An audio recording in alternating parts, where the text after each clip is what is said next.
저는 지금 이화여대학교 외국어교육 특수대학원에 저는 부원장으로 있고요. 저는 캐스톨 학과장은 이보영이라고 합니다. 반갑습니다.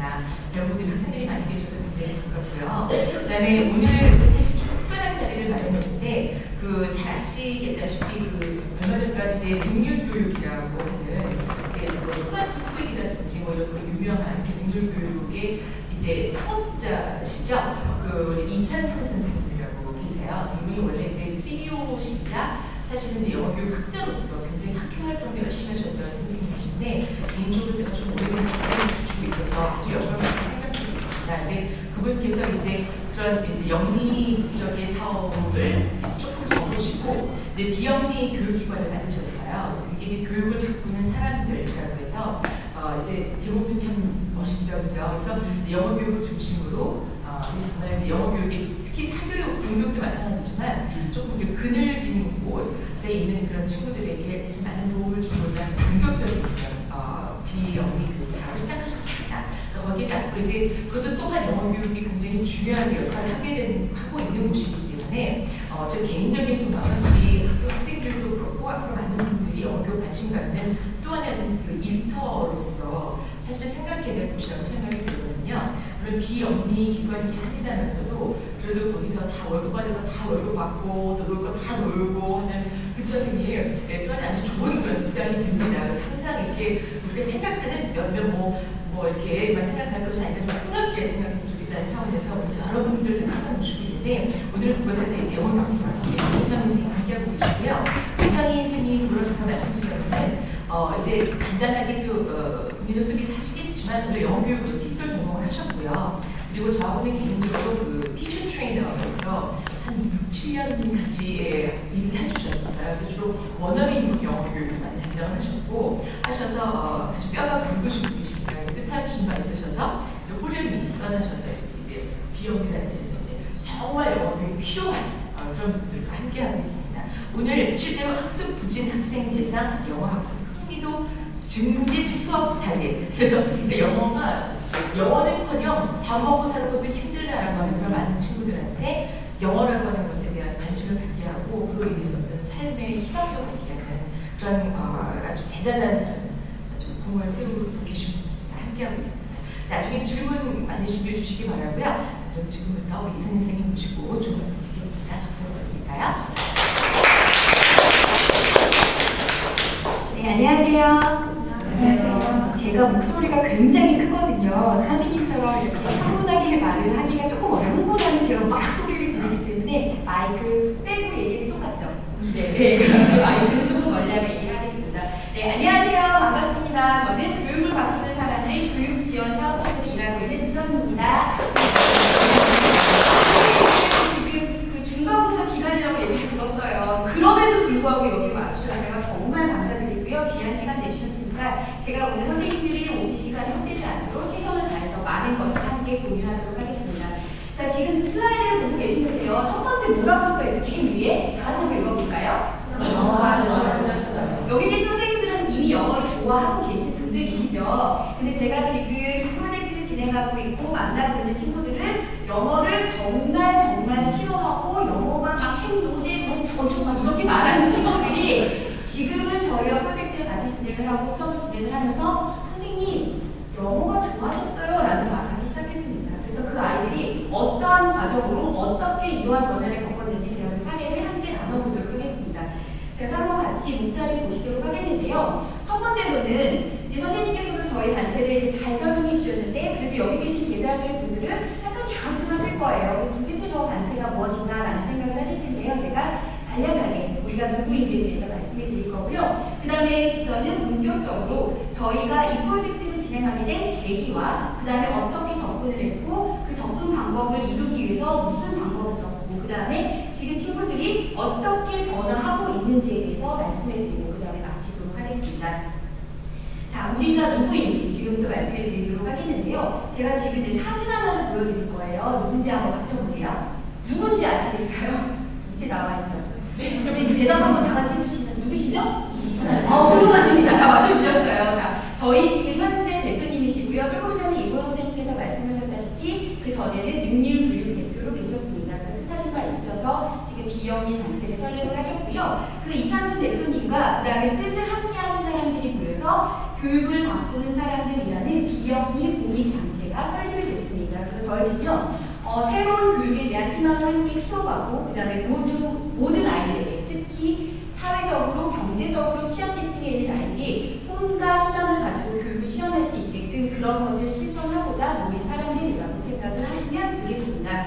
자, 저희 교육을 바꾸는 사람들이 구체적으로 어떤 일을 하는지 제가 말씀을 드릴 텐데요. 일단 첫 번째로는 아동 청소년 지원 사업을 진행을 하고 있습니다. 이거는 교육 지원 사업팀에서 진행을 하고 있고요. 그 다음에는 21세기 교육연구소라는 곳이 있습니다. 여기에서는 국내외 어떤 교육 이슈가 되는 것들을 연구하고 정책을 정하고 그 다음에 토론을 하고 그 다음에 뭐 논문을 쓰고 이런 연구소다라고 생각을 하시면 되겠고요. 그 다음에 한국 뇌기반 교육연구소가 있습니다. 여기는 말 그대로 뇌기반과 그 다음에 교육을 연결해서 계속해서 연구하고 프로젝트를 만들어내고 성과서를 쓰고 이런 작업을 진행을 하고 있다라고 생각을 하시면 되겠고요. 근데 마지막으로는 사회성 감성 교육 연구소가 있습니다. 여기에서도 사회성 감성 교육에 대해서 연구하고 그 다음에 외국의 유명한 책들을 번역해서 출판하는 그런 일들을 담당하고 있습니다. 이 네 가지 기관들이 저희가 함께하고 있는데 저는 이 중에서도요. 교육지원사업팀에서 일을 하고 있습니다. 교육지원사업팀에서는요. 크게 두 가지 일을 진행을 하고 있는데 첫 번째로는 아동들을 위한 초등 영어 교육 프로그램인 잉어빵이라는 프로그램을 제공을 하고 있습니다. 자, 혹시 잉어빵이 뭐의 줄임말인지 혹시 개씀이 되시는 분이세요? 잉은 당연히 모릅니다. 잉. 잉글리시 맞아요. 훌륭합니다. 어느 뭘까요? 어울려? 잉글리시와 어울려 놀자의 빵은 뭘까요? 그냥 빵이에요. 빵. 그래서 잉어빵이 뭐라고요? 잉글리시와 어울려 놀자 빵인 거예요. 그래서 초등학교 아이들은 그래서 이 잉어빵이라는 이름을 굉장히 좋아합니다. 그래서 저희가 노원구랑 지금 현재는 노원구랑 성북구 지자체와 함께해서요. 그 지역에 살고 있는 저소득층 아이들에게 영어 교육을 제공을 하고 있습니다. 그 다음에 저희가 또 중점적으로 지금 진행하고 있는 게 바로 중앙영어 교육 프로그램입니다. 그래서 중앙영어 교육 프로그램은 사회적으로, 그 다음에 경제적으로 취약계층에 있는 아이들 중에서 특히 학습 부진에 해당되는 아이들에게 저희가 영어 교육을 지금 진행을 하고 있는데요. 오늘 저는 여기에 대해서 여러분들과 함께 공유를 하고자 합니다. 자, 그러면 저희 교육지원사업팀이 왜 학습 부진 아들을 위해서 이런 프로그램을 하게 됐는지, 이런 프로젝트를 시작하게 됐는지 제가 그 동기에 대해서 지금부터 이제 말씀을 드리도록 하겠는데요. 일단은 저희 교육을 바꾸는 사람들 구설연구소는 21세기 교육연구소에서요. 비빈곤층과 빈곤층 학습 부진 비율에 대해서 연구를 했습니다. 그 다음에 주요 교과목인 수학과 영어와 국어를 대상으로 이제 연구를 진행을 했는데요. 조금은 안타까운 결과가 나왔습니다. 비빈곤층은요. 10명 중에 고작 2명에서 3명 정도가 학습 부진으로 나타났어요. 근데 빈곤층 아이들은 몇 퍼센트의 비율이 나왔을 것 같아요? 한번 맞춰보시겠어요? 80%? 몇 퍼센트 정도가 되면요. 10명 중에 거의 절반 정도 이상이 학습 부진으로 나타났습니다. 특히나요, 더 놀라운 결과는요. 수학과 영어와 국어 중에 어떤 과목을 제일 먼저 포기하는지 아세요? 수학일 것 같죠? 영어였습니다. 제가 그 이유를 말씀해 드릴게요. 저도 이 결과를 보고 사실 좀 놀랐었는데요. 영어를 포기하는 이유는 일단은 아이들이 낯설어하는 거예요. 사실 저희가 만나는 대부분의 아이들은 언제부터 영어를 배워준다고 생각을 하세요? 그냥 상식적으로 유치원부터 또는 더 빠른 친구들은 뭐 어린이집에서부터 영어를 배워서 당연히 영어는 잘하겠지라고 하지만 빈곤층에 있는 아이들은 이것조차 접할 기회가 많지 않다는 겁니다. 그렇기 때문에 영어라는 것은 낯선 언어로 다가온다는 거죠. 그리고요, 이 친구들이 특히 중학교 가서 가장 크게 부닥치는 것이 사교육을 받고 들어온 친구들과의 차이입니다. 조금 전에 선생님께서도 말씀하셨지만 유치원 때부터 뭐 영어 유치원 다니고 유학 갔다 오고 뭐하고 친구들하고 중학교에서 딱 만나요. 수준이 같을까요? 완전 달라요. 특히나 제가 지금 가르치고 있는 친구들 중에서도 알파벳 인지가 안 된 친구들이 있었거든요. 그 친구들과 그 다음에 영유에서부터 쭉 올라온 친구들과는 비교가 굉장히 크다라는 거죠. 그리고 중학교에 올라가면 그 초등학교 때는 똘똘한 친구들이 있어요. 빈곤층이라고 자기들이 다 머리가 절대 그렇지 않아요. 근데 똘똘한 친구들이 학교 수업은 잘 따라 했거든요. 하지만 초등학교의 영어 수업과 그 다음에 중학교의 영어 수업은 어떨까요? 난이도 굉장히 차이가 납니다. 특히 중학교 1학년 1학기까지는 아이들이 괜찮아 해요. 그렇게 어렵진 않거든요.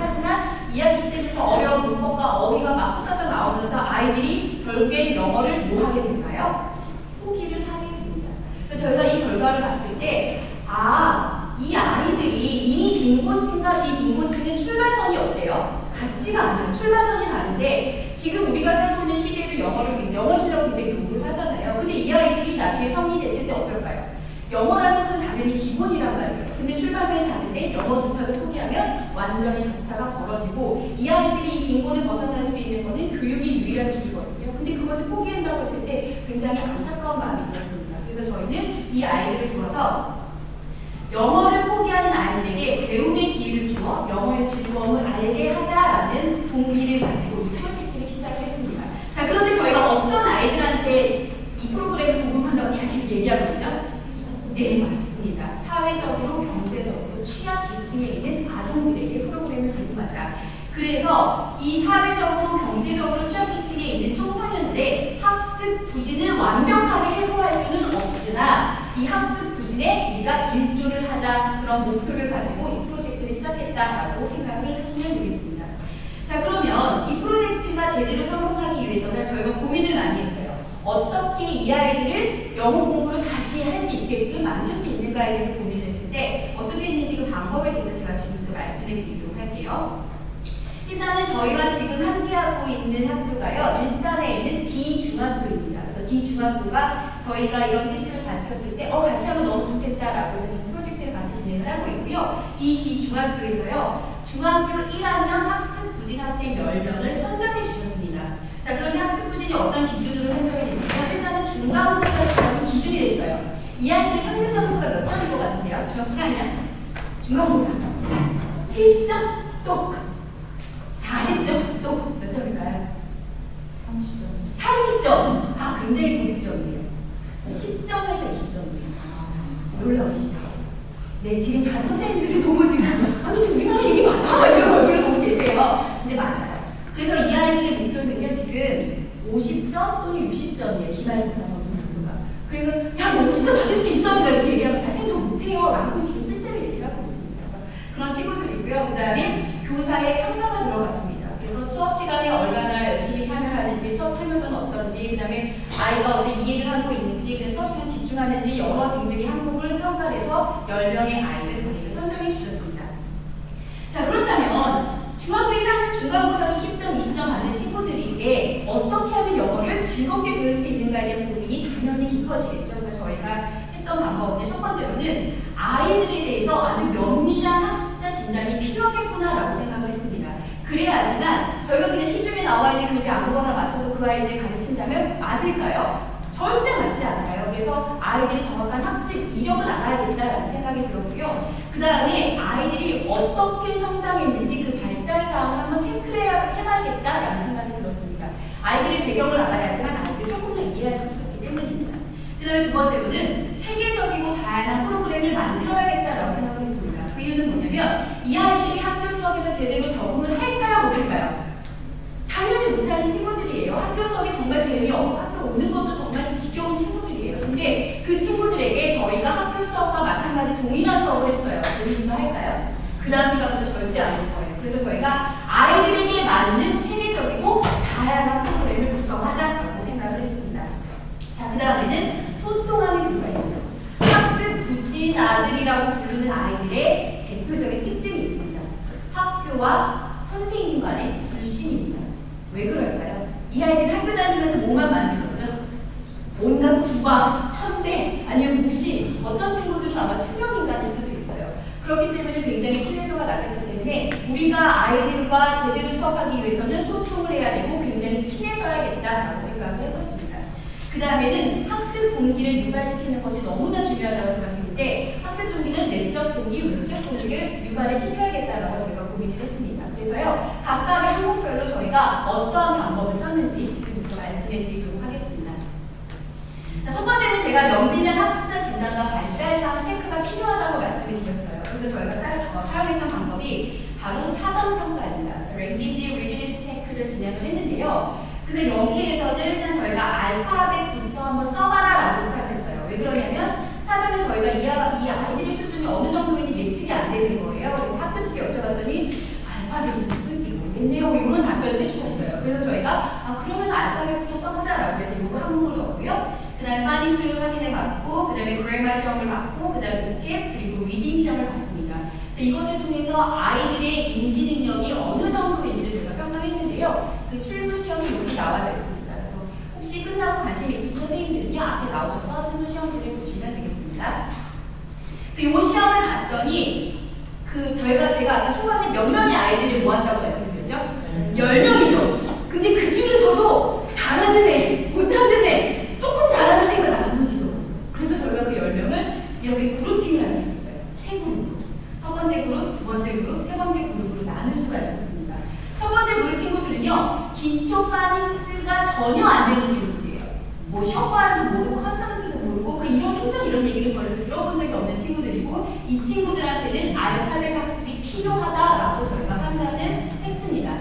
왜냐면 저희가 어떤 친구들을 제가 예를 들어드리면 알파벳은 항목이 있어요. 여기 보면은 알파벳 대문자를 순서대로 쓰셔야 있죠. 백지를 했어요. 이 중에 아는 게 많이 없어요 라고 해주더라고요. 그 다음에 그룹 2 학생들은 그룹 1보다는 조금 잘하는 친구들이에요. 그래서 이 친구들도 기초 파닉스가 너무나 필요하고요. 그 다음에 이 친구들은 알파벳은 다 알지만 중간중간에 조금 구멍이 나 있어요. 예를 들면 B와 D를 헷갈려 한다든지 뭐 Q와 P를 헷갈려 한다든지 이런 정도로 해서 요 수준이구나 라고 저희가 생각을 했고요. 그 다음에 세 번째 그룹 친구들은 다행히 기초 파닉스도 되어져 있고, 그 다음에 알파벳도 다 인지가 되는 친구들이었어요. 근데 이 친구들은 뭐 이중모음이라든지 뭐 딥송이라든지 이런 것들은 전혀 인지가 안 되는 친구였고, 그 다음에 기초 문법이 아주 필요하다라고 저희가 판단을 했습니다.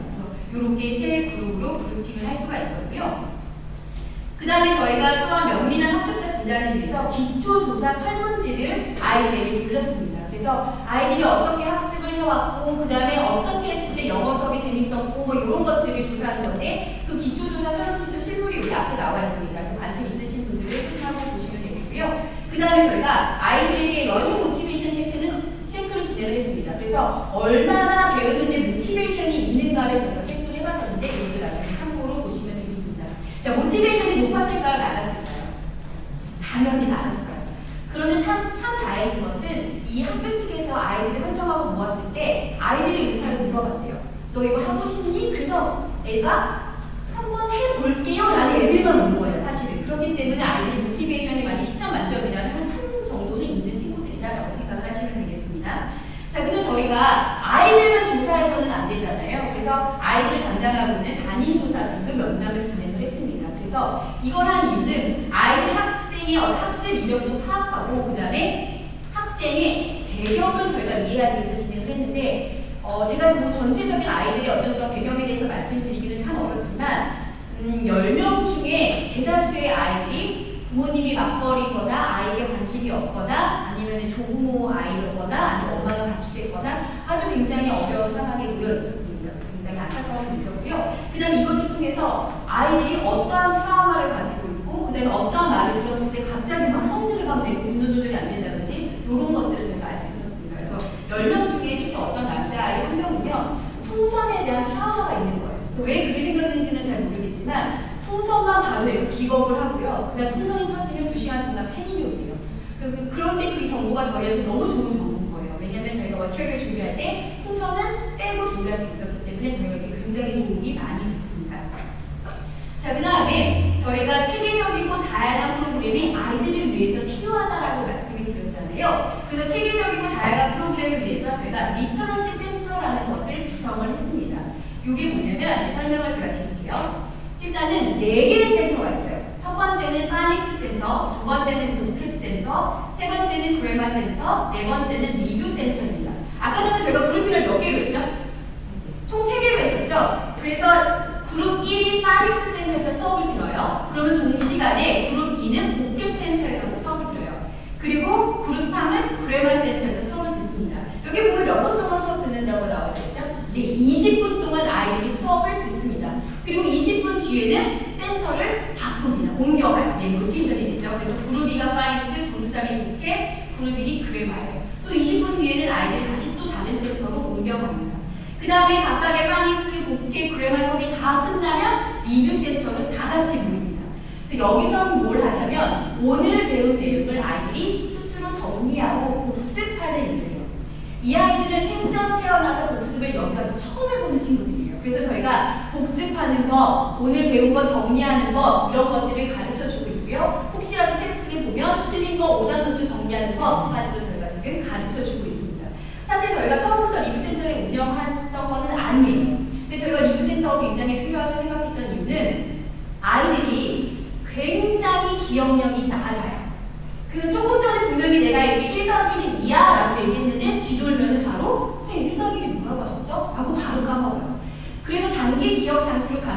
굉장히 어려웠던 친구들이기 때문에 저희가 리뷰센터를 운영해야만 이 친구들에게 훨씬 도움이 되겠다라고 판단했습니다. 그래서 저희가 중간차시부터는 리뷰센터를 운영을 했는데요. 처음에는 애들이 막 몸 비트고 난리도 아니었어요. 하지만 지금 그게 습관이 됐고 저희가 리뷰센터에서 완벽하게 하지 않으면 집에 안 보내거든요. 그러니까 집에 빨리 가고 싶어가지고 막 엄청 열심히 하고 가거든요. 그래서 아이들이 이제는 복습하고 그 다음에 자기 오늘 배운 것을 정리하는 습관을 조금씩 만들어가고 있습니다.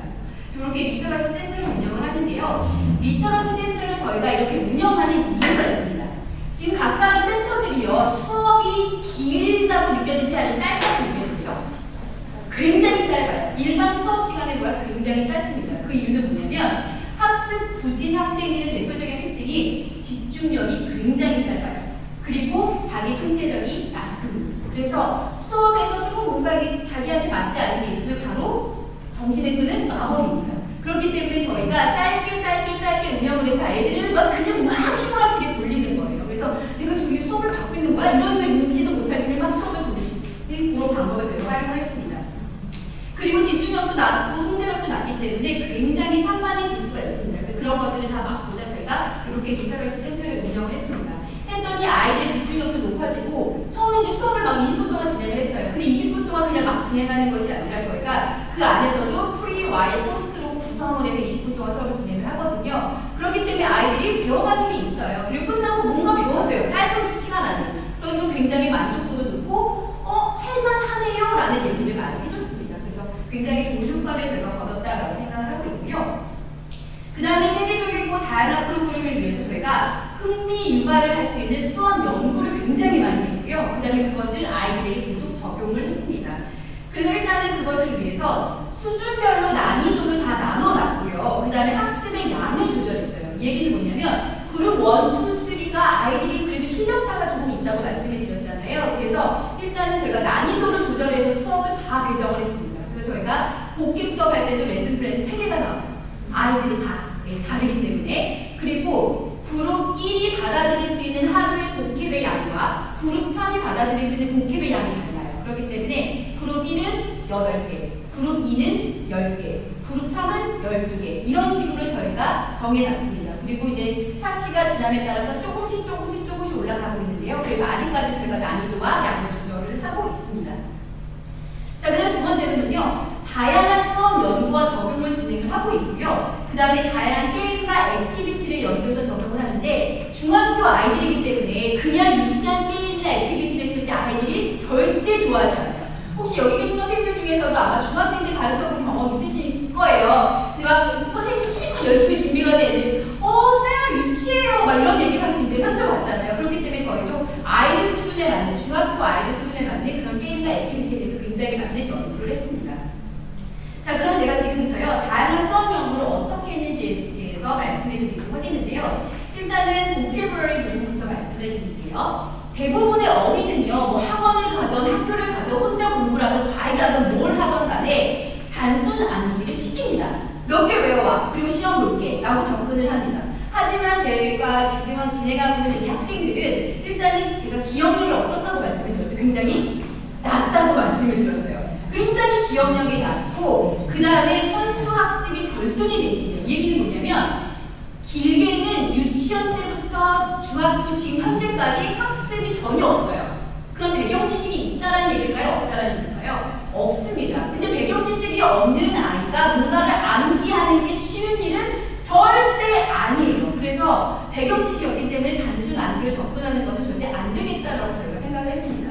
그 다음에 저희가 기초 설문조사를 했었다고 말씀드렸잖아요. 근데 10명 중에 10명이 단어 학습이 제일 쉽다고 답변해 주셨어요. 그래서 저희가 만약에 단어를 외워봐라 하면은 뭐야? 라고 분명히 부정적으로 아이들이 받아들였을 거예요. 그래서 우리가 단순 암기는 피하자라고 저희가 판단을 했습니다. 그래서 저희가 활용한 방법이 아마 여기 계신 분들이 다 알고 계실 거예요. TPR이라고 들어보셨죠? Topic Response라는 방법을 활용을 했습니다. 이걸 어떻게 활용했는지 제가 보여드리도록 하겠는데요. 일단은 동작으로 단어를 연상할 수 있게 했습니다. 왜냐하면 기억력이 낮기 때문에, 그다음 배경 지식이 없기 때문에 이 아이들이 좀 더 몸을 통해서 기억하면 훨씬 더 오래 기억을 하더라고요. 그래서 저희가 동작으로 단어 연상을 했고요. 그래서 학생들과 동작을 약속을 했어요. 우리가 이런 행동을 했을 때는 이 단어인 거야 라고 서로 약속을 했습니다. 그리고 계속 반복 연습을 해서요. 자연스럽게 체득할 수 있게끔 진행을 했습니다. 그래서 한번 제가 예시를 보여드리도록 할게요. 자, 우리 댄스하면 어떻게 했을까요, 아이들과? 선생님 귀엽게 이렇게 얘기하시네요. 맞아요. 이렇게 했어요. 한번 같이 따라해보시겠어요? 댄스는 요겁니다. 일단 한번 해볼 거예요. 자, 크라이는 어떻게 정했을까요, 저희가? 맞아. 이렇게 했어요. 그랬는데 어떤 친구 선생님 이거예요. 또 그렇게 자기들만의 재밌는 표현도 줬었어요. 크라이 저희가 이렇게 정했었고요. 근데 엑서사이즈는 뭐 있을까요? 대부분이 엑서사이즈 맞아요. 이렇게 하는 친구도 있는데 저희가 근데 엑서사이즈는 이렇게 정했었습니다. 그 다음에 프렌즈 동사는 사실 쉬워요. 근데 프렌즈는 어떻게 했을까요? 명사. 맞아요. 이렇게 했는데 저희가 어떻게 했냐면 친구라는 것을 우리 한 곳을 보고 같이 가는 사람들 있잖아요. 그래서 이렇게 했어요. 그냥 이렇게. 네, 프렌즈는 어떻게 했다고요? 네, 이렇게. 일단 다 퀴즈 낼 거니까 지금 잘 따라하셔야 돼요.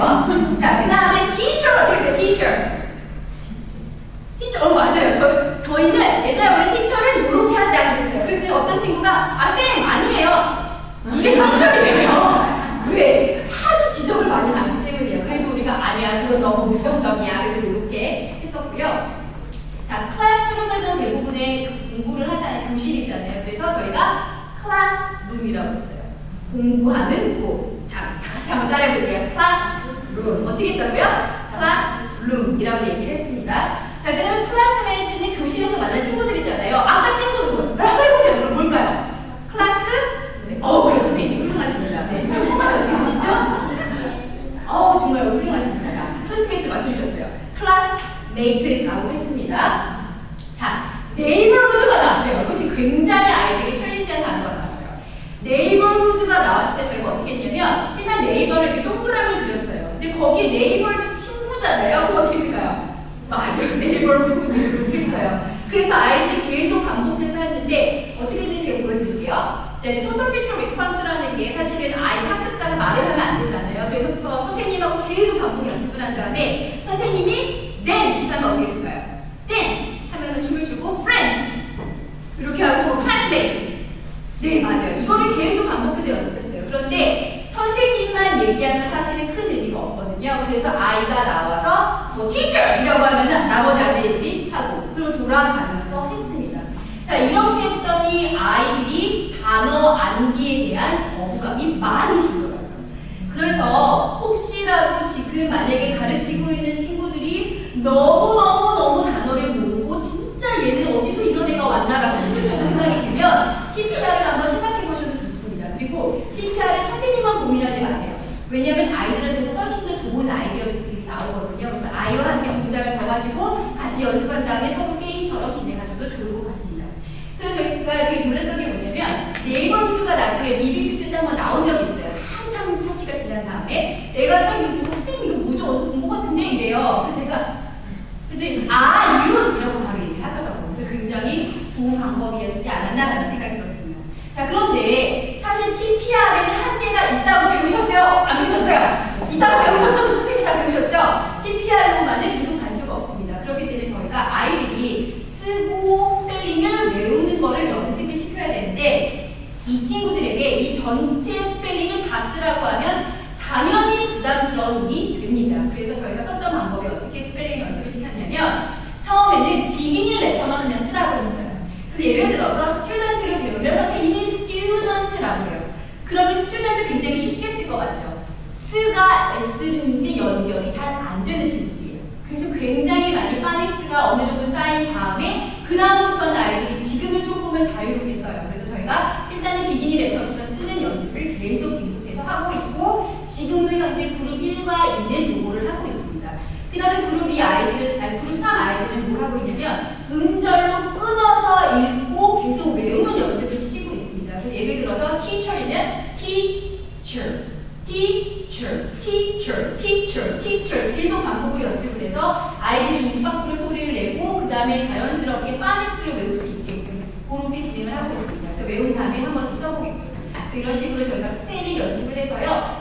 그러니까 어휘 외우는 게 지겹고 짜증나는 일이 아니야라는 것을 계속해서 아이들에게 알려주고 있습니다. 자, 그 다음에 다양한 수업 연구 및 적용해서 제가 문법편에 대해서 말씀해 드릴게요. 여기 계신 선생님들은 문법을 다 좋아하실 거라고 제가 생각이 들어요.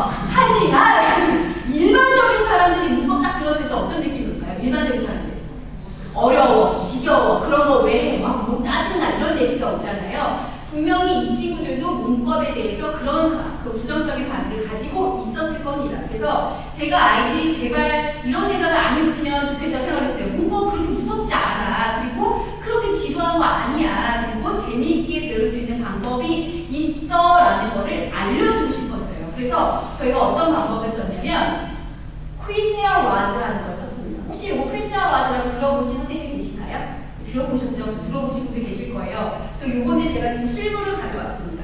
그래서 끝나고 관심 있으신 분들 한번 보시면 돼요. 이게 questionnaire was인데요. 이걸 가지고 저희가 문법 수업을 진행을 했습니다. 어떤 문법 수업을 진행을 했냐면 첫 번째로는 품사 익히기를 했고요. 두 번째로는 문장 구조 익히기를 했고요. 그 다음에 세 번째로는 전치사 익히기 수업을 진행을 했습니다. 그래서 각각의 항목들을 어떻게 수업을 적용했는지 제가 말씀해 드리도록 하겠는데요. 첫 번째 품사 익히기입니다.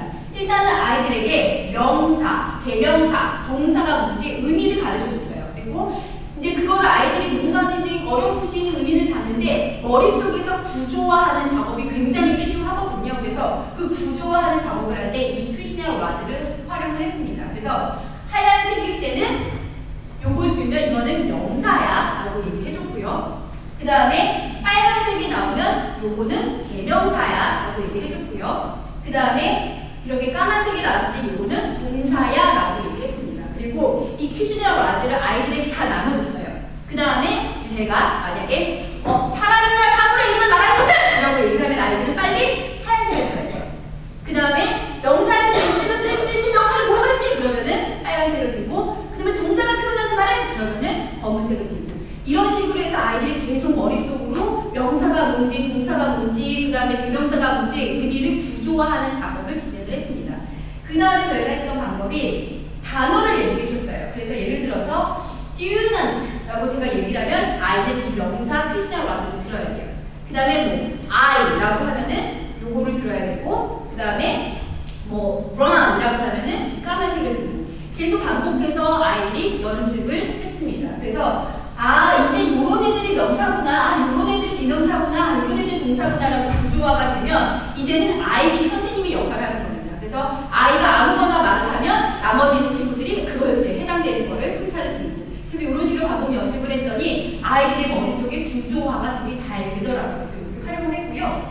그 다음에 문장 구조 익히기를 해서 저희가 지금 1형식에 대해서 지금 배우고 있는데요. 여기에 대해서도 마찬가지로 초록색이면 주어야, 그 다음에 까만색이면 동사야 라고 해서 문장에서 주인공이 되는 것은 이라고 하면 아이들이 초록색을 들고 문장에서 동작을 말하는 것은 이라고 하면 까만색을 들고 해서 주어가 뭐고 동사가 뭔지 그 구조를 계속해서 questionnaire was를 통해서 익히게끔 저희가 진행을 했습니다. 그 다음에 요거 주어와 동사가 머릿속에 들어온 다음에 선생님이 만약에 I라고 얘기하면 I는 초록색을 들어야 되고요. 그 다음에 run이라고 얘기하면 검은색을 들어야 돼요. 이런 식으로 또는 뭐 day, exercise 이런 식으로 계속해서 문장을 만들어가기 시작했습니다.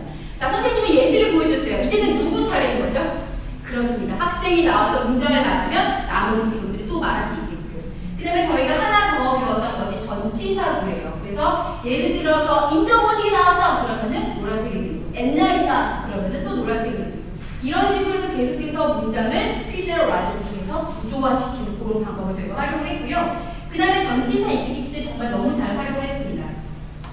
이 초록색이 테이블이라고 하고요. 그 다음에 이게 공이에요. 그래서 만약에 선생님이 on이라고 하면 아이가 어떻게 할까요? 올려놓고, 뭐 next to, 옆에다 놓고, 그 다음에 under, 여기다 놓고, in front of, behind. 요걸 가지고 연습을 굉장히 많이 했어요. 그 다음에 확장을 해야 되잖아요. 그래서 문장을 만들어서 얘기했어요. The ball is on the table. 하면 아이가 딱 올려놔요. The ball is next to the table. 여기다 딱 놔요. 이걸 한 다음에 이번에도 학생이 앞에 나와서 문장을 만들면 나머지 친구가 또 이렇게 만들어보고 이런 식으로 저희가 questionnaire was를 활용을 했는데 굉장히 아이들이 간단하게 문장과 품사와 전치사를 잘 익히더라라고 생각을 하시면 되겠습니다. 자, 그 다음에 저희가 이제 다양한 게임과 액티비티 예시를 이제 활용한 것을 말씀해 드리도록 하겠는데요. 사실은 저희가 파네스 때 액티비티와 게임을 굉장히 많이 진행을 했습니다. 그 이유는 파네스는 자칫 잘못하다가는 굉장히 지루하게 갈 수가 있거든요. 그래서 굉장히 많은 활용을 했는데요. 그 예시들을 말씀해 드리도록 하겠습니다. 첫 번째 게임이 줄을 서시오인데요. 이거는 단어와 그림을 매칭하는 게임입니다. 그래서 이제 책상 위에다가 이렇게 그림을 쫙 올려놔요. 그 다음에 시간 안에 아이는 빨리 뭘 해야 될까요?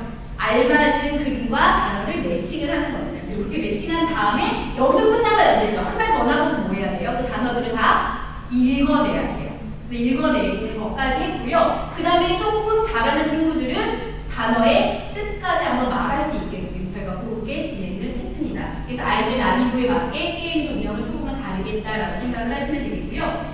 자, 두 번째 활용했던 게 틱택토입니다.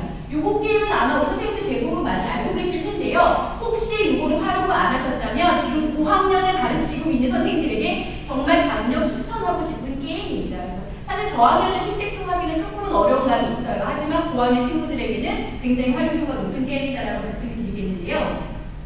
일단은 말이 있습니다. 그래서 말을 올려다 놓고 그 해당되는 말에 있는 단어를 읽고 뜻을 말하는 그런 게임입니다. 그래서 뭐 서양식 오목이라고 생각하시면 되는데요. 그래서 아이가 이렇게 4개를 연속해서 해서 한 줄로 만들면 이기는 그런 게임입니다. 그래서 아이들이 계속 전략을 세워가면서 하기 때문에 굉장히 인기가 많았던 게임이다라고 말씀을 드리도록 하겠습니다. 자, 그 다음 게임은 땅땅 먹기 게임인데요. 이렇게 땅이 있어요. 그래서 A, B, C, D, 스타트 라인인데 여기 이제 말들을 넣습니다. 그래서 A 학생이 자기 말에 손가락을 탁 쳐요. 그래서 이 말이 만약에 A클에 도착을 하잖아요. 그러면 A클을 읽고 뜻을 말하면 이 구역은 이 노란 학생의 땅이 됩니다. 이런 식으로 해서 돌아가면서 땅 따먹기에서 누가 가장 많이 땅을 따먹는다라는 게임인데 이것도 고학년 중학교 친구들한테 굉장히 반응이 좋았던 게임입니다. 이것도 활용하시면 좋겠고요. 그래서 만약에 이 폭탄에 갔어요. 그럼 뭘까요? 꽝! 네, 꽝이다라고 생각하시면 돼요. 이런 것도 게임의 묘미가 되겠죠. 그 다음에 저희가 활용했던 게 뭐 스피드업이라든지 골든벨이라든지 모피쉬, 빙고 게임, 메모리 게임 등등도 굉장히 많은 게임을 적용했는데요. 이거는 제가 시간 관계상 다 설명드리긴 어렵고 앞에 보면 제가 실물을 다 가져왔습니다. 그래서 끝나고 관심 있으신 선생님들은 오셔서 물어보시면 제가 다 설명해 드리도록 하겠습니다. 자, 그 다음에 저희가 소통하는 교사가 필요하다고 말씀을 드렸어요. 그래서 교사와 학습자 간의 관계 쌓기를 해야겠다라고 생각을 했고 이것이 굉장히 중요하다고 생각을 했기 때문에 수업을 뒤로 밀더라도 이거를 2차식 동안에 아이들과 관계 쌓기 활동을 진행을 했습니다. 첫 번째 했던 게 인형 저글링인데요. 요거는 한번 선생님들하고 저랑 한번 해보면 좋을 것 같아요. 그래서 앞에 계신 네 분 선생님 잠깐 나와주시겠어요? 네, 선생님. 네. 이거는 만약에 공교육에서 만약에 하고 계시던, 사교육에서 뭐 하고 계시던 얼마든지 아이스 브레이킹 활용 가능하니까요. 잠깐 앞으로 나와주시고요. 원을 그려주세요. 원으로. 잘 설명을 드릴게요. 이거는 이제 첫 번째 시간에 아이스 브레이킹용으로 그 다음에 이름 읽기 때 굉장히 좋은 액티비티인데요. 제가 한번 시범을 보여드리도록 할게요. 자, 선생님 성함이 어떻게 되시죠? 민경이라고 그냥 얘기할게요. 그러면은 제가 하이 민경이라고 인형을 휙 던져요. 그래서 여기 선이거든요. 그럼 땡큐 선이 되겠어요. 자, 그 다음에 옆에 친구에게 하이.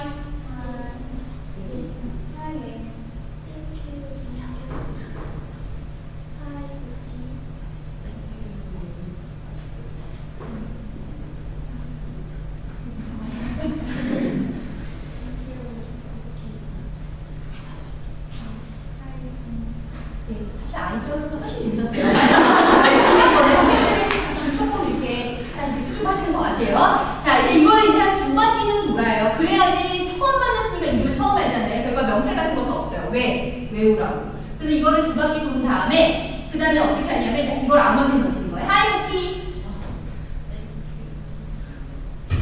네. 저도 아무한테 넣으면 되는데 끄기 전에 적으셨어. 하이.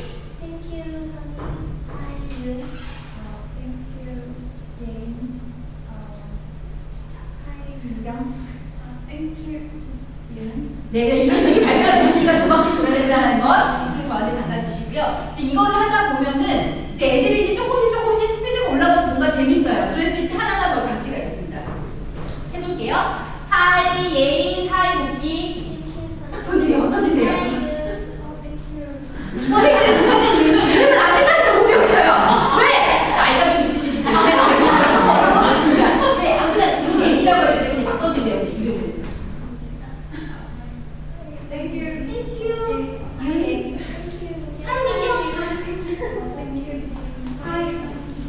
민경. 하이.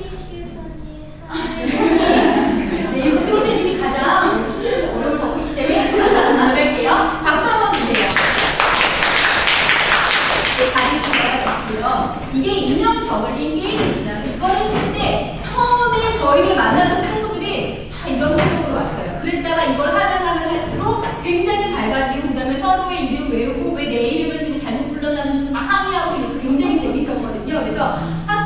어디서든 학원에서든 활용해 보셔라 라는 말씀을 드리겠고요. 그 주의사항이 하나 있습니다.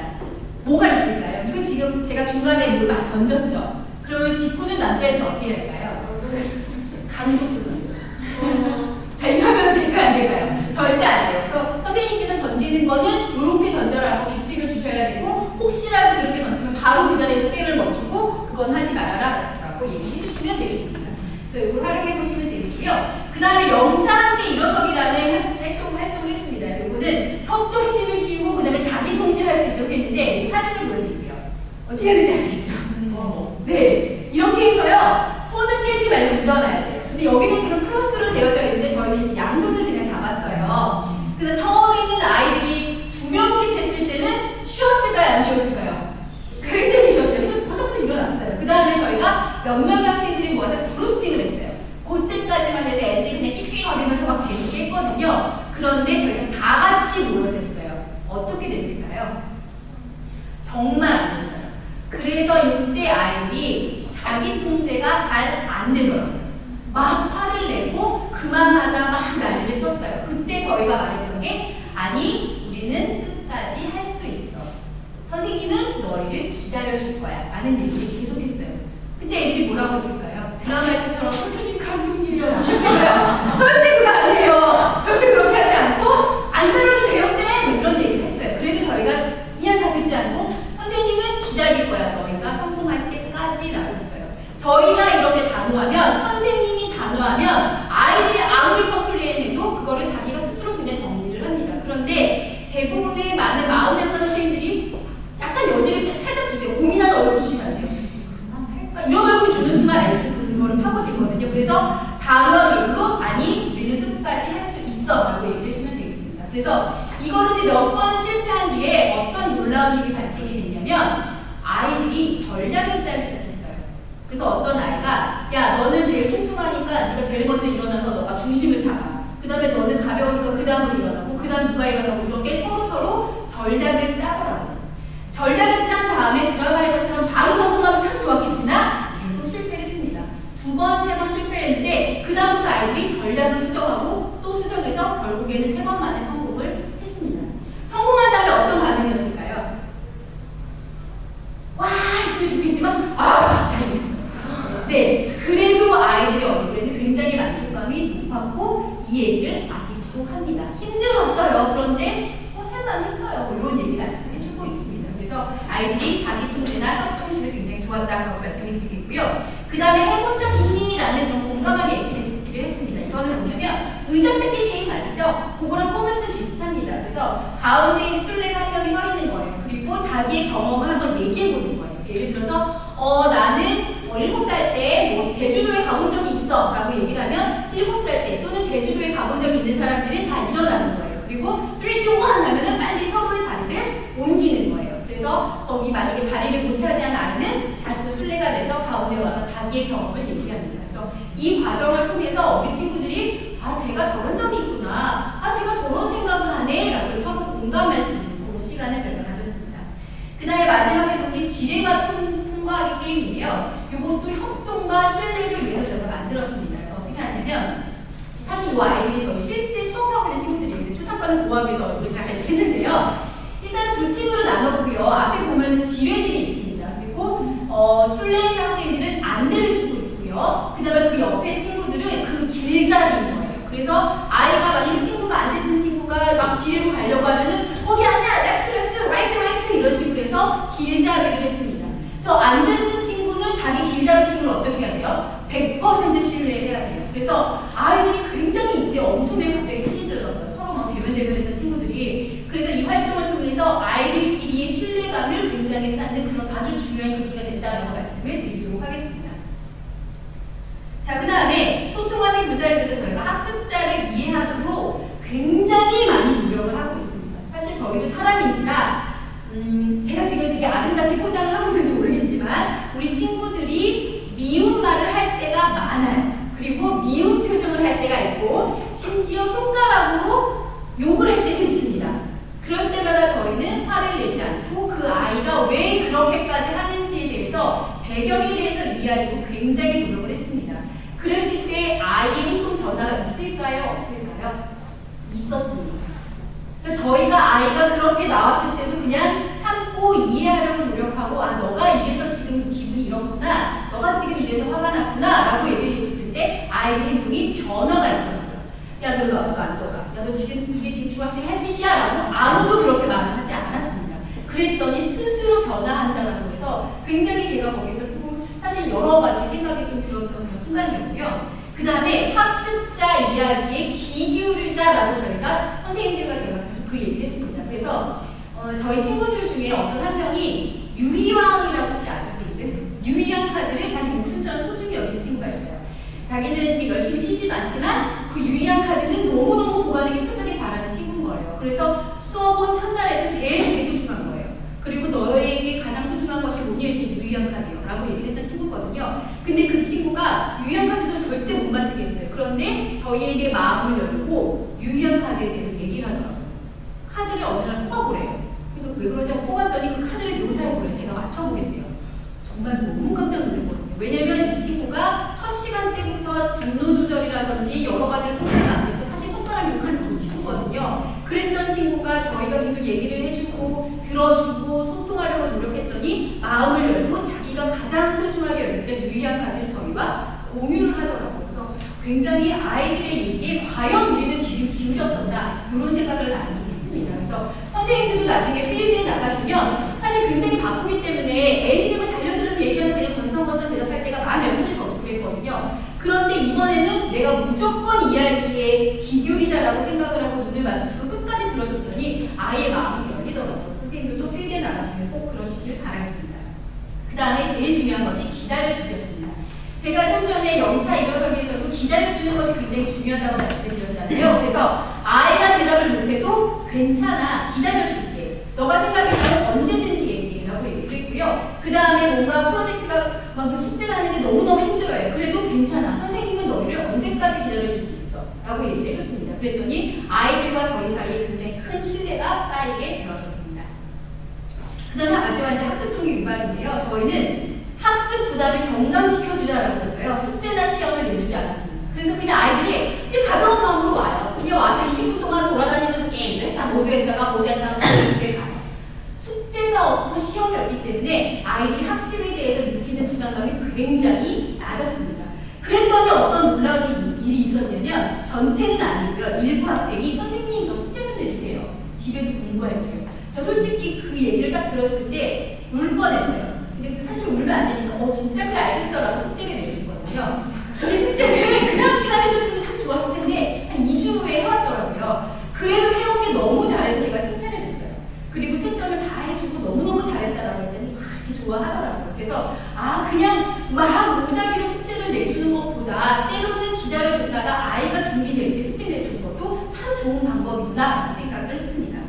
그 다음에 저희가 자기 목표 설정서라는 것을 작성을 했습니다. 이거 첫차시 때 진행을 했던 건데요. 이거는 이제 샘플 예시인데 이렇게 자기 인생 목표를 이거 사실 많이 하잖아요. 근데 인생 목표를 다 적었어요. 그래서 내가 몇 살까지 살 것 같은데 그래서 나의 꿈은 뭔데 내 꿈을 내가 몇 살에는 이룰 것 같아. 근데 이 꿈을 이루기 위해서 나는 20대 때는 뭘 해야 될 것 같고 10대 때는 뭘 해야 될 것 같고 그 다음에 제일 중요한 거는 지금 나는 뭘 해야 될 것 같아. 이거를 적게 했습니다. 요것도 이제 진지하게 한 친구들도 있었고 그냥 깜깜을 하는 친구들도 있었지만 대부분의 친구들이 이것 때문에 선생님 저 이거 한번 해보고 싶어요. 근데 그걸 하려고 했더니 단어가 필요하더라고요. 단어를 열심히 공부할게요. 아니면 문법을 필요하더라고요. 문법 공부 열심히 할게요 라고 지금 말하고 있어요. 처음에는 절대 그런 얘기 안 했거든요. 근데 차시가 지나고 어떤 수업이 계속되면서 아이들이 유효한 변화를 이뤄냈습니다. 그래서 저희가 매일 그러니까 수업 때만 하는 일이 있어요. 일단 이걸 피라고 해요. 그리고 오늘 날짜를 쓰게 합니다. 체크를 한 다음에 오늘 나의 목표를 쓰라고 얘기를 합니다. 그런데 나의 목표가 처음에 애들이 어떻게 썼냐면 열심히 하기, 잘 듣기, 앉아기 이렇게 썼는데 절대 그렇게 못하겠어요. 그건 다 지우고 구체적으로 써라라고 얘기했어요. 근데 구체적으로 계획을 어떻게 세워요? 라고 해서 그냥 예를 들면 오늘 단어 3개 외우기, 오늘 다 배운 단어로 문장 만들기 뭐 이런 식의 구체적인 계획을 써라라고 했더니 이제는 아이들이 조금씩 구체적으로 계획을 세우고 그 다음에 여기서 끝나는 것이 아니라 수업 후에 자기평가를 하게 됐어요. 나는 얼마나 수업에 참여를 했고 그 다음에 나는 열심히 했는지 안 했는지 스스로를 평가해라라고 했습니다. 근데 아이들이 다 자기한테는 고득점을 주더라고요. 그래서 다시 그것도 지우고 다시 구체적으로 써봐라. 정말 그렇게 했느냐라고 이제 얘기를 해서 저희 아이들이 이제는 조금은 구체적으로 쓰는 친구들이 늘어났습니다.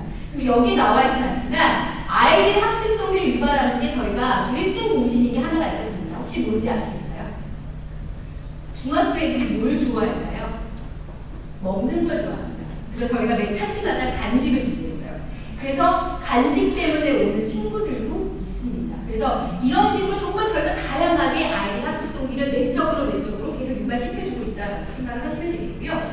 자, 그래서 지금 우리 친구들이 어떻게 변했는지 제가 말씀을 드릴게요. 예전에는 정말 이 얘기를 했어요. 아, 영어 왜 배워요? 아, 영어 진짜 싫어요. 그랬어요. 저희 보고 영어 가르치러 온 저희 보고 단어를 외우는 건 짜증나요. 행문제. 이런 얘기를 진짜 해줬어요. 그 다음에 학교 오기 싫어요. 학교가 싫어요. 선생님이 제일 싫어요. 이런 얘기를 했어요. 저 담임선생님 제일 싫다 이렇게 해주고요. 그 다음에 전 한 번도 끝까지 뭘 해본 적이 없어요. 라는 걸 얘기해주고요. 그 다음에 분노 조절이 힘들어요. 라는 얘기를 해줬습니다. 이 분노 조절이 힘들다는 친구는 아까 그 유의한 카드 그 친구예요. 그래서 이 친구가 어느 정도로 분노 조절이 안 됐냐면 저희가 아까 전에 영창기 일어서기 그걸 했잖아요. 이때 이 친구가 제일 화가 났어요. 그래서 갑자기 오더니 한 대만 치고 올게요. 이러더니 뒤에 가서 책상을 계속 치더라고요. 그래서 저희가 되게 깜짝 놀랐고 이 아이가 과연 내가 수업을 할 수 있을까라는 고민이 굉장히 했었습니다. 이 아이가 어떻게 변하는지 말씀해 드릴게요. 그런데 지금은 이런 말을 해주기 시작했어요. 전체는 아니에요. 아직까지는. 하지만 대부분의 아이들이 쌤 영어 해볼만 한데요? 라고 얘기를 해주고 있습니다. 그리고 이 얘기가 정말 감동스러웠어요. 단어가 왜 중요한지 알겠어요? 라고 5명의 친구가 얘기를 해줬어요. 50%잖아요. 그래서 엄청난 결과다라고 생각을 하고 있고요. 그 다음에 학교 오는 게 재밌어졌어요 라고 얘기를 해서 사실 이것 때문에 담임 선생님은 약간의 저희가 갈등이 있었어요. 학교 수업은 열심히 안 듣는 거예요. 근데 이 친구가 이 방과후 영어 수업 때문에 학교로 온다니 담임 선생님은 이제 화가 막 나셔서 저희를 쫓아서 막 약간 여러 얘기를 해주셨는데 그래도 저희는 너무나 놀라운 변화라고 생각을 했어요. 학교 오기 싫었던 아이를 어떻게 해서든지 어떤 동기가 됐든지 오게 만들었고 즐겁게 만들었잖아요. 그래서 어마어마한 변화다라고 저는 생각을 하고 있고요. 그 다음에 안 빠지고 끝까지 해볼래요? 라고 말한 친구가 있어요. 그리고 실제로 전체 10명 중에 딱 2명의 학생이 저희가 지금 현재 14차시 앞두고 있는데요. 13차시까지 진행을 했거든요. 10명 중에 2명의 친구만이 한 번도 결석이 없습니다. 그리고요, 아직 좀 이따 말씀드릴게요. 이 분노 조절이 힘들다는 친구가 이제는 한 번 참아볼게요 라고 얘기를 하더라고요. 그래서 초창기에 그렇게 주먹을 쳤다고 했잖아요. 그리고 중반기쯤에 아이가 또 이제 화가 막 나는 일이 있었어요. 그래서 아이가 선생님 그 주먹을 한 번 더 치고 올게요 이러는 거예요. 그래서 제가 그런데 이 상황은 이렇게 된 거고 너가 이용을 해서 조금만 참아보면 어떨까 라고 했더니 진짜 기억이 됐어요. 치카면 하더니 참아볼게요 라고 하더라고요. 그때도 저는 사실 굉장히 울컥했거든요. 이게 그냥 제가 우습게 얘기를 하지만 그 아이한테는 어마어마하게 인내심을 발휘를 한 거예요. 그런데 그렇게 자기 통제가 됐다는 것도 굉장히 감사하다는 생각이 들었고요. 그 다음에 중요한 건 뭐냐면 제가 아까 전에 그 10명 중에 딱 2명만이 지금 다 왔다고 했잖아요. 그 2명 중에 1명이 바로 이 분노 조절이 안 된 친구예요. 지금 너무너무 열심히 선생님이 정말 얘 최고다라고 말할 정도로 너무나 수업을 잘 듣고 있습니다. 그래서 이 친구에게는 마음 열어주는 것이 그동안 없었던 거예요. 아무도 이 친구 유희형 카드 얘기해줘도 듣지 않았고 이 친구를 다들 막 싫어하고 그랬었어요. 그런데 우리가 마음을 열니 아이도 이렇게 변화하더라고요. 굉장히 크게 감사하고 있고요. 그 다음에 제일 좋았던 거는 그 초반에 슬라이드 제목과 마찬가지로 이제는 영어가 좋아졌대요. 그리고 꿈을 이루는데 도움이 될 것 같다고 열심히 하겠다 이런 얘기를 해줘서 굉장히 저희가 큰 보람을 느끼고 있는데요. 그래서 한 친구가 저희한테 이렇게 편지를 써줬어요. 근데 이 친구 편지 써준 친구가 아까 전에 그 2명 중에 1명이에요. 네, 그래서 제가 그 편지 전체를 다 읽어드리기 좀 어렵고 일부분만 좀 읽어드릴게요. 선생님 안녕하세요. 제가 이 편지를 쓰는 이유는 감사해서 쓰는 거예요. 제가 영어를 잘 못하고 잘 못 읽고 영어랑 안 친했는데 마음 먹고 지금 안 늦었으니까 기초부터 다시 하고 싶어서 신청한 거예요. 저희 수업 덕분에 영어랑 친해졌고 영어가 좋고 학교 영어 수업도 좋아지고 포기하기 싫고 끝에 끝까지 가고 싶다는 생각이 들었어요. 제가 힘들 때 도와주시고 위로해 주셔서 감사해요. 포기하고 싶을 때 위로해 주시고 괜찮아 넌 할 수 있어 맨날 좋은 말씀해 주시고 못해도 항상 안 혼내시고 처음부터 알려주셔서 모르는 부분 없게 도와주셔서 감사해요 라고 했습니다. 그 다음부터는 저희 선생님들 이름을 한 명 한 명 얘기하면서 선생님이 이런 것 때문에 감사해요 그런 내용이었습니다. 그 다음에 마지막에 뭐라고 얘기를 하고 있냐면요. 항상 제 곁에서 응원해주시고 격려해주셔서 감사해요. 정말 감사해요. 제가 졸업할 때까지 저 영어 공부 가르쳐주시고요. 그 다음에 나중에 뭐라고 하냐면 저희 회사에 입사하겠대요. 그래서 제가 사실 그리고 지금 되게 감정적으로 가지 않기를 굉장히 노력하고 있는데 이 편지를 나중에 만져보시면 아시겠지만 왜냐면 눈물이 날까봐 그렇게 노력을 하고 있습니다. 그런데 이 편지를 보시면 젖었다가 마른 종이에요. 이 편지를 저희한테 줬을 때 아이가 펑펑 울면서 편지를 저희한테 주고 갔어요. 이게 뭐냐면 친구가 그 소위 말하는 학교에서 문제 학생이에요. 선생님 눈밖에 있는 아는 친구인데 그 친구가 그날 담임 선생님하고 굉장히 혼난 거예요. 어마어마하게. 그래서 엄청 울고 왔어요. 그러면서 이 편지를 막 울고 흘리면서 전해주고 그 다음에 내 수업을 얘는 안 듣겠구나 생각을 했어요. 그런데 수업을 끝까지 다 듣고 갔어요. 그리고 끝나고 나서 선생님 저는요 포기 안 하고 싶어요. 저 지금 늦은 거 아니죠? 지금 누구 할 것 같아요. 늦은 거 아니죠? 라고 얘기해줘서 절대 늦지 않았어. 너는 이제 14살, 13살밖에 안 됐어. 할 수 있어 라고 얘기해줬더니 선생님 그럼 저 중학교 3학년 때까지 또 가르쳐주세요 라고 얘기를 해줘서 굉장히 저희가 큰 보람을 느끼고 있습니다. 사실 이 중학 프로젝트를 진행하는 일이 결코 저희한테 쉬운 일은 아니거든요. 거의 매일 밤 늦게까지 근무하기도 하고 주말마다 왜냐하면 저희가 수업 연구를 하고 막 레슨 플랜을 양산을 해내요. 그리고 그 다음날 수업을 가서 적용을 했더니 이런 점은 좋았고 이런 점은 안 좋았어요. 그럼 그 다음 사실을 위해서 저희가 또 막 변경을 해요. 그리고 아까 난이도별로 저희가 레슨 플랜 다 짠다고 그랬잖아요. 그래서 그냥 한 차씩마다 저희는 레슨 플랜을 어마무시하게 막 짜고 있는 거거든요. 그럼에도 불구하고 계속해서 이거를 하고 싶은 이유는 바로 이것 때문입니다. 우리가 이 아이 전체 인생에 요만큼의 도움이라도 됐고 그것 때문에 아이가 변할 수 있다면 저희는 얼마든지 밤을 샐 수 있다라는 생각을 하고 있습니다. 그래서 저희가 2016년에는요. 지금 현재 저희와 함께하고 있는 그 기중학교에서 1학년 아이들이 2학년으로 올라가잖아요. 그래서 2학년 아이들도 계속 프로젝트 진행을 할 거고 그 다음에 거기와 함께 이제 새로 들어온 1학년 친구들한테도 이 프로그램을 진행할 예정이 있습니다. 그리고 이 학교 말고도 2개의 학교를 더 늘려서 더 많은 학습 부진 학생들, 특히 사회적으로 경제적으로 취약한 계층에 있는 아이들에게 저희 프로그램을 더욱더 많이 제공을 하려고 기획을 하고 있습니다. 그래서 사실 저희한테 지금 제일 많이 필요한 게 뭐냐면 저희와 함께할 인턴 선생님이 굉장히 필요합니다. 그래서 혹시라도 여기 앉아 계신 분들 중에 관심이 있으시다면 언제든지 저한테 찾아와 주시고 얘기해 주시면 저희는 열려 있거든요. 그래서 저희와 함께 해주실 분들이 계시다면 함께 해주셨으면 좋겠습니다. 근데 조건이 있어요.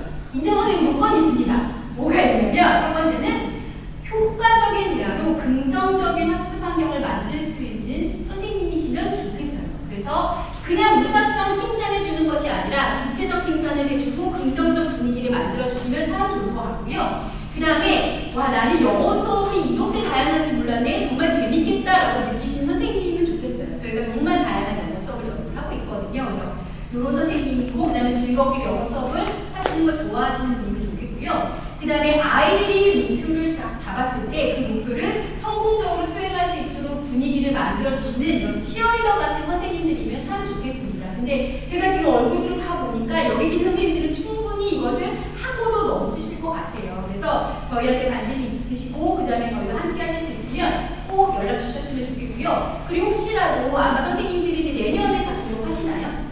언제 졸업을 하시죠? 뭐 내년이든 내후년이든 이제 다들 진로를 생각하고 계실 거예요. 그래서 뭐 컨텐츠 개발자가 됐던 아니면 뭐 사교육이 됐던 공교육이 됐던 아니면 저희와 같은 이런 비영리 단체가 됐던 여러 가지로 아마 생각이 있으실 텐데 혹시라도 저희와 같은 단체에 대해서 관심이 있으시면 언제든지 연락해 주시면 제가 친절하게 답변해 드리도록 하겠습니다. 자, 제가 준비한 내용 여기까지인데요. 혹시 질문이 있으시면 질문을 받을까요?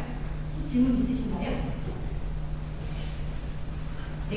제가 이렇게 말씀을 드리면 질문을 안 하세요. 그러면 마치겠습니다라고 다시 줄을 드시더라고요. 우리 그렇게 하지 말고 같이 공유해요. 그래서 혹시라도 그 수업 부분에서 좀 궁금해요. 아니면 프로그램이 어떻게 되는지 좀 궁금해요. 뭐 이유가 좀 궁금해요. 라는 분들이 있으시면 네, 선생님. 만약에 레슨 플랜 같은 거 짤 때요. 네네. 액티비티를 진행할 때 머터리얼 같은 것도 필요하잖아요. 네네네. 그러게 이게 효과적이라고 결국이 났을 때 사실 비용적인 부분이 있잖아요. 아, 네네네. 그런 거 준비가 예를 들어 머터리얼 준비나 이런 거 사야 되고 준비를 아, 그거는 저희가 다 제공해드립니다. 네네. 사실 지금 저희와 함께 계신 인턴 선생님들은요, 심지어 레슨 플랜도 안 짜세요. 저희 연구원들이 다 짠 걸 가지고 선생님 교육을 받아서 투입만 되고 계시기 때문에 그 부분에 대해서는 크게 부담은 안 가셔도 되고요. 만약에 선생님께서 좋은 아이디어가 있어서 저 이거 한번 해보겠어요 라고 하면 저희가 다 지원해드립니다. 그럼 선생님들 트레이닝 같은 거 아, 네네. 저희가 선생님 트레이닝 다 지금 매 차시마다 지금은 진행을 하고 있고요. 만약에 선생님께서 관심 있으시면 저희가 그룹으로 아예 묶어서 교육할 그런 계획도 지금 잡고 있습니다. 또 질문 있으실까요? 이왕이면 이런 영어 교육에 대해서 네. 근본적인 어떤 아이디어를 갖고 계신 선생님들이 함께 하실 수 있다면 네네. 더 좋겠네요. 정말 좋은, 예, 선생님 너무 좋은 말씀 해주셨습니다.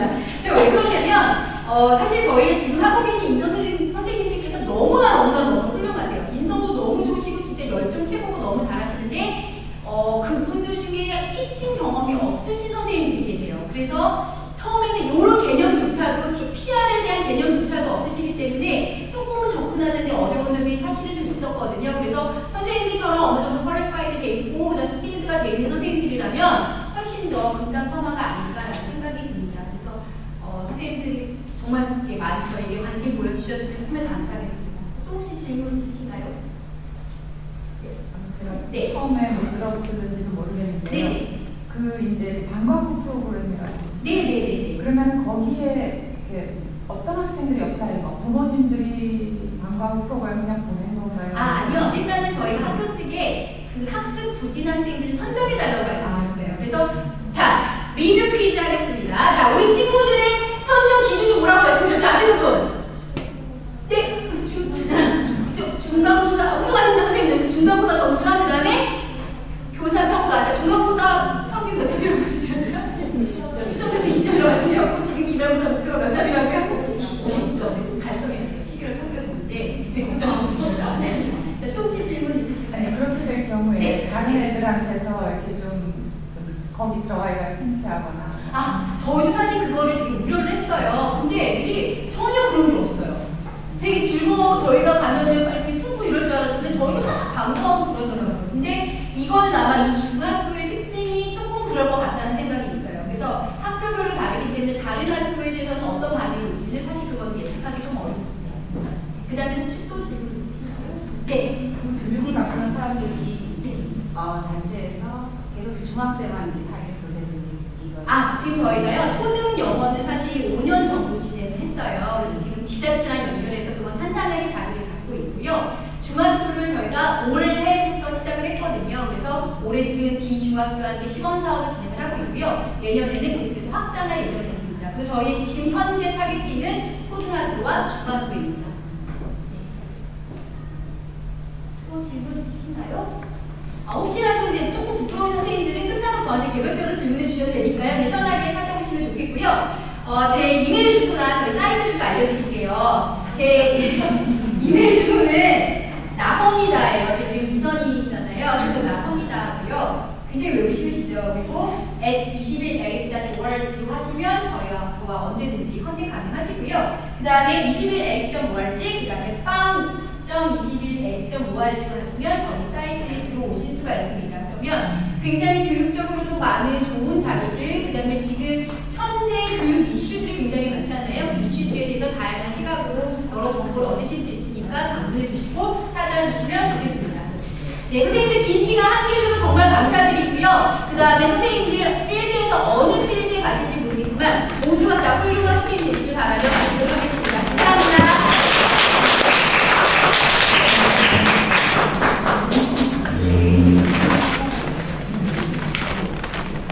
제가 기억이 맞다면 지금 함께하고 계시는 미선 선생님하고 한 7년, 8년 됐거든요, 안지가. 근데 그때 처음 회사에 입사하셨을 때를 기억하고 있는데 그때 굉장히 얌전하고 이렇게 목소리가 큰 분이 절대 아니셨어요. 그래서 그때 정말 숱한 훈련과 그다음에 프레젠테이션 한번 앞두고도 한 5시간씩 이렇게 막 교육받고 막 이러고 하셨으니 이분이 교육시킨 팀장이면 얼마나 목소리가 크겠어요. 그래서 저희가 굉장히 중요하다고 생각합니다. 오늘 정말 기쁘고 저도 아까 좀 이렇게 클리닉스를 좀 뽑아내긴 했지만 저도 개인적으로 이제 생실스 쪽에 좋은 생각들에서 저하고 비슷한 생실을 배우는 때문에 저는 학생으로서 깊은 일이라서 그렇겠지 모르겠지만 저런 편지를 받을 수 있는 선생님도 평생에 그것처럼 감사한 선물이 없다고 생각이 듭니다.